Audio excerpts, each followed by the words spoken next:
On another episode of the K-Swap 240 presented by Turn 14 Distribution, we're going to attack the fuel system with a bunch of goodies from Vibrant Performance and this aluminum jewelry from Radium Engineering.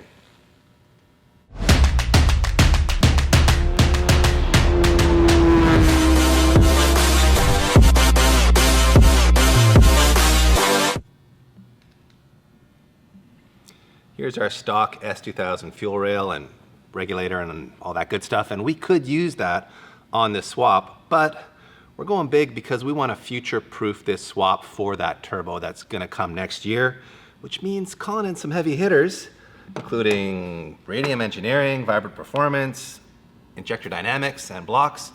All this stuff's going in there to make sure this thing is ready for boost in the future. And by the way, all of this stuff can be sourced from Turn 14 Distribution. These are all brands that they carry, so if you run a speed shop or an e-store and you need access to these brands, it's easy as calling them up, saying Speed Academy sent you, getting set up, and they will ship this stuff out to you or your customers. As soon as you place the order, it ships out that day, it shows up on their doorstep or your doorstep 2 days later, and you're good to go. So that's how we got this stuff so fast. So where do we start here, Pirti? Maybe we'll talk about these Injector Dynamic injectors, which are pretty incredible. ID makes the best injectors on the market as far as we can tell. They have a direct partnership with Bosch Motorsports, and this 1050X injector is actually part of that partnership between Injector Dynamics and Bosch Motorsport. So this is a true built-to-spec injector. It's not a modified production component. This is a built-to-spec motorsports component.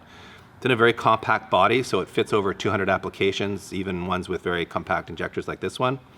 It's also got a replaceable filter, so it extends component life. What else can I tell you? There's all kinds of magic in here. You know what? Go to ID's YouTube channel. Yeah, Paul's been yapping a lot about this stuff. I'm here to tell you the 10 most important things that I think you need to know about the Injector Dynamics X Series injectors. So pay attention. Speaking of well-engineered products, this stuff from Radium Engineering is just beautiful. Like, look at the details inside there. It's a work of art. All their stuff is so well thought out in terms of design and style. This is their three-piece aluminum fuel filter. It's got a large filter element inside of it, which is very high flow, but because it's so large, you also get excellent filtration. This is their 10 micron unit. You can also get it in a 12 micron or 100 micron. Not sure why you'd want 100 micron. Maybe that's a diesel thing, but I don't know either. And for regulating, we've got their universal multi-pump fuel pressure regulator. So this can be used for very complex multi-pump setups. I really like that they label everything. I know. It's super nice. Just the design detail on this stuff is incredible. They idiot-proof everything. Obviously, the fuel rail is a work of art too, and it's a direct fit onto the S2000 intake manifold. So everything over here, like the regulator, you can see could bolt up here. So you could use this as a swap with these OE components, but in our case, we're obviously upgrading to the fancier stuff. We'll also throw these block thermal barrier gaskets on either side of that K-Miata, or sorry, that's a JSP adapter, isn't it? That is, yes. To adapt the K block to the S2000 intake manifold. So we'll have one for the K side, one for the S2000 side. So we're doubling up on our thermal barriers. Then we've got all our goodies from Vibrant Performance, which you've seen us use pretty much any time we do this kind of stuff. They have everything in the world you would need in terms of fittings. Pete particularly loves these AN to hardline fittings, which just make life so simple to make that connection with this little brass, what do you call that brass thingy? It's like a magic brass ball. Let's call it the magic brass ball. Sure. And I also love the fact that they have random stuff that you would have to go to the parts store otherwise, like P-clips. And believe me, P-clips are just about the greatest thing in the world. Anytime you're routing custom lines, having something like this to fasten the line down, it's such a clean, easy way to do it. So get it all from Vibrant, and get all your Vibrant stuff from Turn 14. Now let's get to work. here we are cramped underneath the car. And as you can see, these are our two fuel lines. I've marked which one is the feed and which one is the return because you don't want to mess these up. So that was the first thing I did. I already did the fitting on one side, but essentially to get this Vibrant hardline to AN fitting to work, you need to cut your fuel line, and I really like using this hardline cutter because it gives you a nice clean cut, Peter. A nice clean cut. There we go. So I'm gonna actually offset these fittings, and the reason for that is I don't wanna crowd these fuel lines. If you put them together, I think it's just gonna be too crowded in one area, so I'm gonna move my feed line up a little bit higher here. And watch how nicely this tool works. You just spin it around, crank it down a bit, spin it around. Oh, there it goes. There was some fuel in there. There was some fuel in there. Thankfully it didn't go in my face. That is good. Now, the other problem I had on this side was I actually had to clean and take off this coating that's on the fuel line, because otherwise I couldn't fit the little crush sleeve that you need to slide over the fitting. So let's hope I don't make a spark here and blow us up, right? Now, if you've cleaned your line properly, this will slide on without fuss. If you haven't, it's gonna get caught up. Let's see, mine looks like it's good. There it goes, slides on nicely. You just take this fitting, put it here, bring this up. You may notice this gets tight very quickly right away. I have not figured out exactly how tight you need to go, but I just crank away for a bit until I feel I'm at a point of resistance that's just like a little too much, because I can feel it crushing right now. So it's definitely still going. And voila, just like that, you've got both front and, or sorry, feed and return fittings set up, ready to go. So I'll just tuck these back into here somehow, and we can move up to the top. What kind of fuel system install requires a Sawzall? The kind that you want to take the air conditioning fittings off of. I want to mount our fuel filter up in this area, and these guys have got to go. So I figured the best way to do that is, of course, bust out the Sawzall here.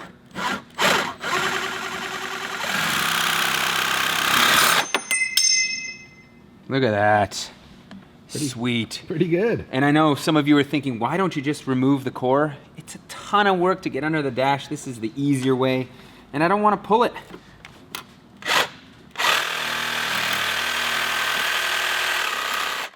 It never gets easy, does it, DP? No, it's just when I something. thought this was gonna be a quick route and done, I've run into a little bit of a snafu. It's not a big one, but just in terms of real estate and trying to mount up our fuel filter here, this area really, without building a bracket or something to cover this, doesn't give me a good spot to mount this fuel filter. And if I try to mount it, I think really low where I could get it against the metal, then as you can see, the fitting down there is gonna be an issue to make that quick, tight 90-degree bend down to the line. And then what you don't wanna do is move it up too high, because if I like this spot here for the fuel regulator, but then our line here is gonna be too short. So I think the plan is I'm just gonna build a piece of sheet metal out that I can bolt onto here, and then that will give me the ability to put this where I want it, position it where I see fit. The bandsaw coming in handy once again here.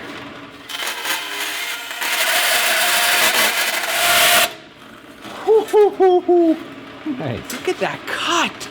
So good. Man, and that's because I've got this really tiny and thin bandsaw that I'm using. So pro tip on that, if you want to cut corners like a champ, get yourself a really thin blade. I've drilled all the holes into my sheet metal here for mounting, and I've already put one riv nut in on this side. I'm gonna use the Astro hand rivet kit here that I bought off of Amazon to put another one in here. Oh yeah. Show us the power, PT. Show us the It's kind of power. tight space. It is a tight space. It's not ideal, but I'll make it work. There we go.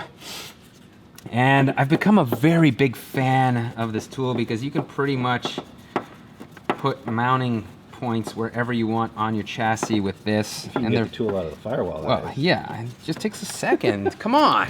Patience, dear friend. You're not the internet here. So now I'll be able to represent mount my this people, bad PT. boy up, and we can move on to mounting the filter. Ta-da! Our filter is mounted up. Boy, does it look good. And I've been doing some humming and hawing over how to run this top line here. So I wanted to go straight up and a 90 into the regulator, but I think it's just gonna be too tight a fit. So I'm gonna come out here, loop around and into the regulator there. And then the return line, I'm just gonna run like that all the way back down. Same with down here. That 90 is gonna go to the fuel feed. So that's next on the agenda here. DP had to take off, so it's just me and you for a little bit. Now I begin the work of putting together my first fuel line using Vibrant-6AN black braided hosing and their fittings. I'm also using one of their aluminum vice jaws. These are fantastic to hold the fitting in place while you crank this together. Lube is always the answer when putting together AN fittings. Let's see how this goes. We have contact.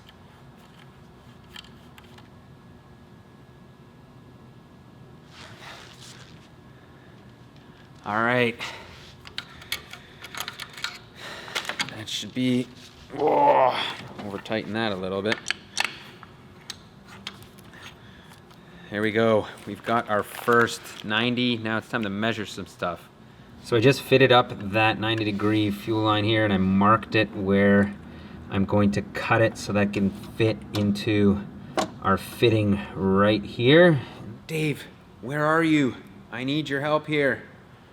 Having to use this Vibrant shear tool by myself without you holding the other end or the camera, but yes. Oh, so good, so good. It's gonna be a short line. Let's hope I got it right. I think I'm gonna call that a success. Our first fuel line is done and ready to go. Now to build the rest of this system. What I always like to do when I'm putting together fuel lines is hold the back side of the fuel line and just give it a little bit of upward pressure into the fitting, so that way it doesn't push out while you're putting everything together, because that can happen, and if it does, you're gonna have to redo the whole thing.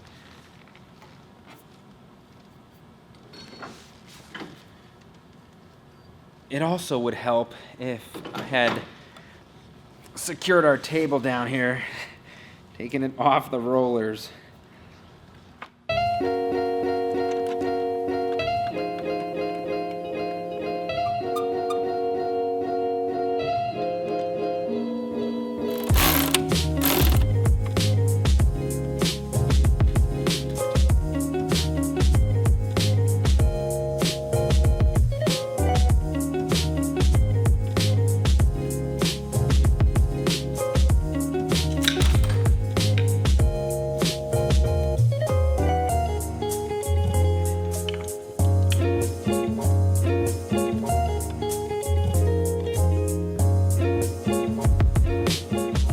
There we have it.